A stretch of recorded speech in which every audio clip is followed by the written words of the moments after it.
52 বছরও যেন এক টকবগে তরুণী দুই বাংলার জনপ্রিয় অভিনেত্রী জয়া আহসান। পয়লা বৈশাখ শুরু হওয়ার আগে থেকে তার উৎসব শুরু হয়েছে। বললেন বর্ষবরণে এবার ঢাকাতে আছেন তিনি।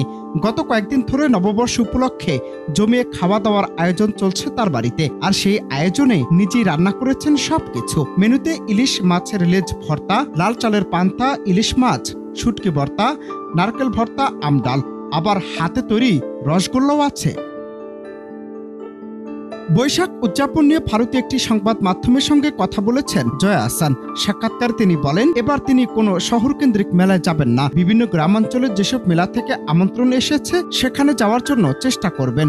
যদিও আজ নারায়ণগঞ্জ রূপগঞ্জের মেলায় গিয়েছিলেন তিনি, সেখানে পান্তা ইলিশ উৎসবে যোগ দিয়েছিলেন বলেও জানান অভিনেত্রী। এ সময় দুই বাংলার এই অভিনেত্রী খাওয়া দাওয়া নিয়েও কথা বলেন। জানান কয়েকদিন ধরেই খাওয়া দাওয়া চলছে, প্রায় 4-5 দিন ধরে নববর্ষ উদযাপন চলছে। জয়া আহসান পান্তা প্রসঙ্গ টেনে বলেন, নববর্ষে পান্তা ভাত তো হবেই, সেটা শুকনো মরিচ আর পেঁয়াজ দিয়ে বেশ জমিয়ে মাখা হয়, সেটাই স্পেশালিটি। আবার দই পান্তাও হয়। বিশেষ দিনগুলোই নিজে রান্না করেন বলেও জানান এই অভিনেত্রী।